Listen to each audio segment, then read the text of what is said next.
La confiance, que ce soit la confiance en soi, la confiance en Dieu, la confiance en la vie, la confiance dans les autres, est un sujet qui est au cœur de la démarche spirituelle et d'une façon générale qui concerne tous et toutes. Et c'est le sujet que nous allons aborder aujourd'hui avec Swami. Namasté Swami. Namasté Brenda. Alors c'est un sujet très important, cette notion de confiance. Tu en parles souvent, de faire confiance en la vie, que la vie aide celles et ceux qui cherchent à s'éveiller. Et tu parles aussi souvent de l'importance de cette notion de confiance dans la relation entre enseignant et enseigné, entre maître et élève. Et je t'ai souvent entendu dire tu as toute ma confiance, mais souvent tu précises aussi, même si je sais que je ne peux pas avoir confiance en toi.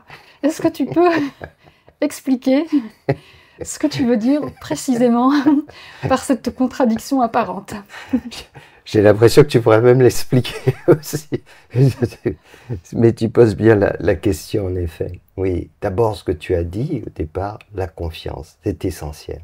C'est capital. Tellement de personnes souffrent de ce manque de confiance, ont des problèmes dans leur vie personnelle, professionnelle, dans leurs relations au quotidien. C'est vraiment un élément clé pour son développement personnel et aussi sur le chemin spirituel, mais pour tout le monde en fait. Comme tu dis, cet aspect-là, on le retrouve dans nos relations avec les autres, mais aussi vis-à-vis de la vie. C'est vraiment partagé par tous. Pour avoir accompagné de nombreuses personnes en thérapie, je n'ai quasiment jamais, ou très rarement rencontré des hommes ou des femmes à qui leurs parents leur ont dit, ou leurs éducateurs leur ont dit « je te fais confiance, je te fais totalement confiance, tu as toute ma confiance ». Donc quand tu dis cela, c'est une phrase extrêmement forte. Oui. Et le fait de ne pas avoir reçu cette confiance a des répercussions dans toute la vie, toute notre vie d'enfant, d'adolescent, d'adulte, et on le retrouve à tous les niveaux. Absolument. Donc, comme tu l'as dit, moi, ce que je préconise, c'est de faire confiance. Pour autant, quand je fais confiance, ça ne veut pas dire que je suis naïf. C'est ça qui est paradoxal. Parfois, les gens hésitent à faire confiance pour ne pas être trahis. Moi, je fais confiance en sachant que je vais être trahi. Donc, je sais bien. Tu veux que je sois plus explicite? Je pense que ça va aider à comprendre, oui. En fait, c'est vraiment important de comprendre cela. Il y a un point de départ. Je parle en tant qu'enseignant spirituel, en tant qu'éveillé. Je te fais confiance sur le plan de l'âme. Et je sais que tu y arriveras. Mais avant que tu y arrives, tu vas trébucher, tu vas tomber, il va se passer plein de choses. C'est inévitable, je le sais.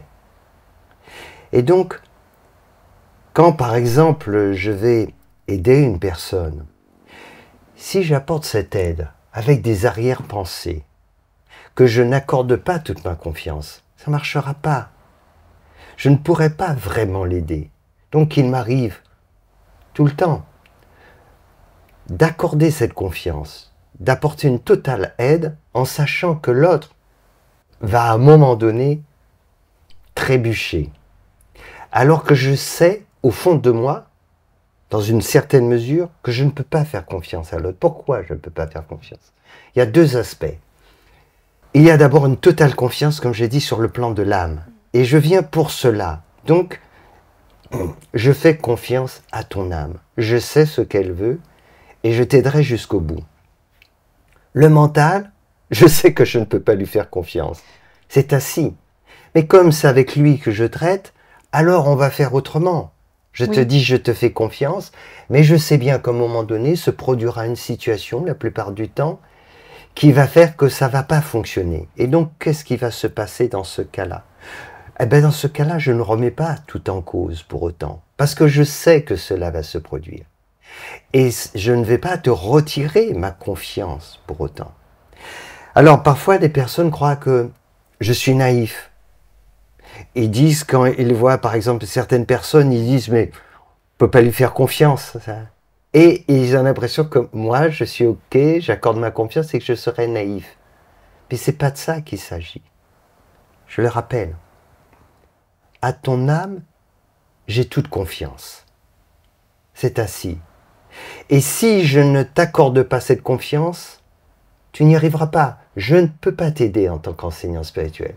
Mais en même temps, le faisant, je sais que je ne peux pas te faire confiance parce qu'on ne peut pas faire confiance à l'ego. C'est aussi simple que cela. En fait, la contradiction n'est qu'apparente. C'est-à-dire que tu ne t'adresses pas à quelqu'un d'unifié.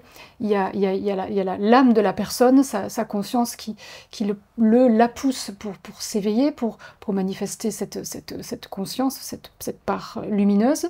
Et en même temps, il y a cette part d'ombre avec tout son passé, son passif, son karma, j'ai envie de dire, et cette tendance au sabotage aussi, avec laquelle tu dois travailler, composer dans cette relation d'enseignement spirituel. Oui, et tu vois, même si la personne est totalement sincère, ce qui est souvent le cas, mais c'est la sincérité de l'instant présent. Et le mental est ainsi fait qu'il change tout le temps. Et à un moment donné, quand l'ego va se sentir en danger, il va remettre les choses en cause. Et c'est comme ça que ça se passe. C'est inévitable. Jusqu'au moment où un jour, on va au bout. Mais avant qu'on aille au bout, maintes et maintes fois, ça se passe ainsi. Et donc je le sais. Et donc dès le départ, je le vois. Et c'est ça que beaucoup de gens ne comprennent pas, c'est que je ne fais pas confiance par naïveté dans certains cas. Et donc c'est pour ça aussi que je ne suis pas surpris par ce qui se passe. Tu as vu beaucoup de situations d'ailleurs, hein, et quand je parlais de trahison, tu as vu des gens que j'ai aidés, notamment extrêmement pauvres dans différentes situations, ou bien des gens dans le cadre du développement personnel, spirituel, et qui pour autant à un moment donné ont agi voilà, de façon pas très correcte. C'est vrai qu'en étant témoin de cette façon d'aider, d'enseigner, c'est quelque chose qui peut parfois être troublant, pour ne pas dire difficile, parce que quand on a les yeux pour voir, et des fois c'est très visible, on voit bien que les personnes ne sont pas dignes de confiance, ça se ressent. Et pour autant, ce que tu vas faire dans cette démarche, et ce que je trouve très, très, très beau, et en même temps un exercice très délicat et très difficile, mais c'est que tu vas essayer de faire grandir cette petite lumière que tu vois en chacune, puisqu'elle est présente chez chaque personne, même les personnes qui viennent avec des intentions égoïstes, qui viennent avec leur ego, qui viennent avec des intentions de domination, et toutes sortes d'attitudes qui sont manifestes. Mais tu vas chaque fois t'adresser à leur âme, à leur conscience, et essayer de faire grandir cette lumière. Est-ce que le fait de faire confiance, justement, n'est pas un moyen de créer ce transfert que la personne, de créer cette bascule pour qu'elle écoute plus son âme, sa conscience, que cet ego manipulateur? C'est exactement cela. C'est exactement cela, Brenda. En fait, la confiance est sans doute l'outil le plus important dans l'aide spirituelle. C'est aussi ce qu'il y a de plus délicat, parce que, comme je disais, un enseignant, il voit les choses, il sait. Mais ce n'est pas la personne en question. C'est pas telle ou telle personne, c'est pas de ça qu'il s'agit. C'est l'ego. L'ego, par nature, on ne peut pas lui faire confiance. Tant que c'est l'ego qui domine notre personnalité, c'est le cas évidemment de la grande majorité des personnes. Et quand on fait cette démarche spirituelle, c'est parce que c'est justement, on est dans cette situation. Alors, quoi qu'il en soit, on ne peut pas être certain. C'est comme ça. Et c'est l'ego qui pose problème. Mais pour justement y arriver, il faut faire confiance à l'autre. Et quand il va trébucher, quand le problème va se produire, alors que va-t-on faire après? Si on est en réaction et on rejette l'autre parce qu'il aura trahi notre confiance, on ne va pas l'aider. Donc, c'est le contraire qui se passe. Et généralement, quand l'autre prend conscience de cela, on est prêt à l'accueillir de nouveau, parce que c'est inévitable. À condition, évidemment, qu'il y ait un changement qui se soit opéré, une prise de conscience, parce que c'est l'âme qu'on est en train d'aider. Oui. Et il faut que ça se passe et que ça se reproduise, et à un moment donné, c'est le déclic qui va se faire. Donc, la confiance, elle est importante dans le cadre du développement personnel, dans notre éducation, dans le côté professionnel, c'est sûr, mais dans la démarche spirituelle, elle est essentielle. Sans cela, ça ne peut pas marcher. Effectivement, et j'ai envie d'ajouter cette confiance en soi. En fait, le fait d'avoir un enseignant, c'est faire aussi d'un coach, d'un mentor, quelqu'un qui nous fait confiance, qui a confiance en nous plus que nous-mêmes, ça nous fait aussi faire des bons. C'est un principe qui s'applique, qui marche dans tous les domaines, hein, que ce soit l'éducation des enfants, que ce soit le sport, que ce soit les artistes. Et moi, je l'ai vraiment vécu. Je ne compte pas le nombre de choses que j'ai pu faire parce qu'on m'avait fait confiance.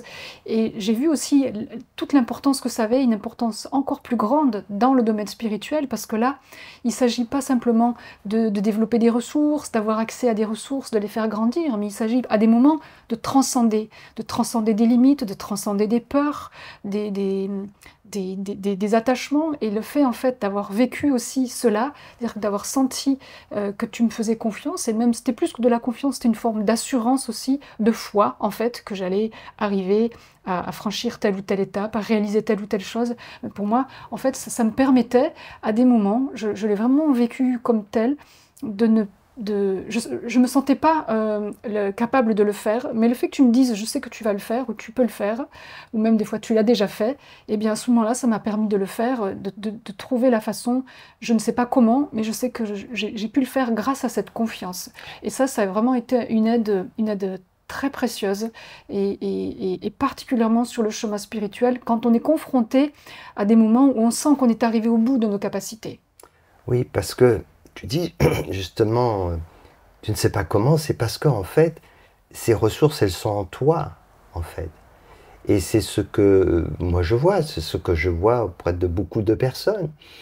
Et c'est pour ça que, justement, dans cette démarche spirituelle, je dis, ne mettez pas toute votre confiance en votre personnage. Il faut certes y mettre une certaine confiance, mais vous pouvez avoir toute confiance en votre conscience, cette âme, celle-ci, c'est Dieu qui est en vous. Il n'y a pas de doute à avoir à cela, c'est ça.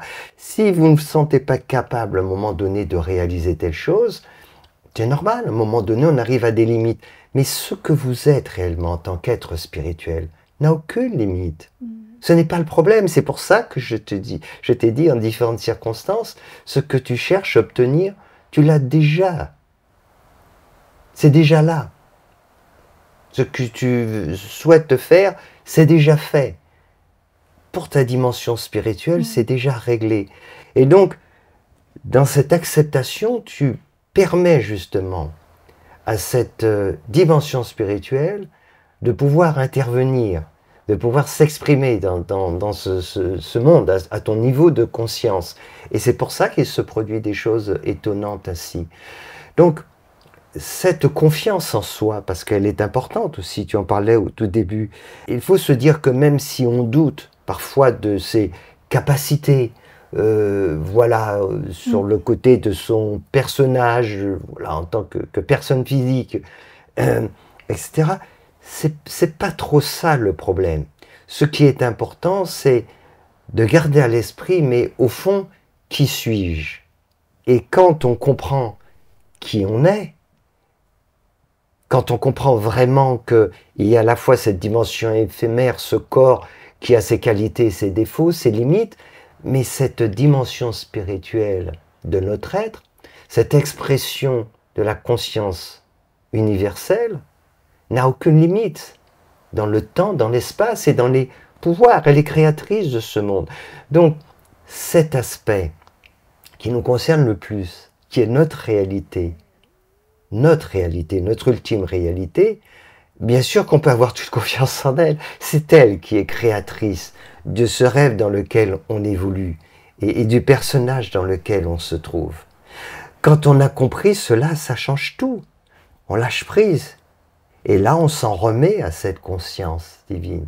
Et là, on réalise qu'on peut faire toutes sortes de choses incroyables qui ne nous étaient pas a priori possibles, destinées, et que ça se fait finalement en toute simplicité. Mais on fera ce pourquoi on est venu. C'est pas une histoire de l'ego qui va nous dire je vais réaliser ceci. Mais ça peut être des choses proprement extraordinaires. Mais qu'est-ce que cela veut dire, une chose extraordinaire, du point de vue de notre conscience? C'est comme tes pensées et tes rêves. Qu'est-ce qu'il y a d'extraordinaire de penser que, hop, je vais sur la Lune, hop, je vais sur Mars, hop, j'arrive sur Jupiter. Hein? Quand on rêve de créer des mondes, de faire ce... Qu'est-ce qu'il y a d'extraordinaire? De faire apparaître des êtres, de les faire disparaître, de faire ceci, cela. Eh bien, c'est ça pour la conscience.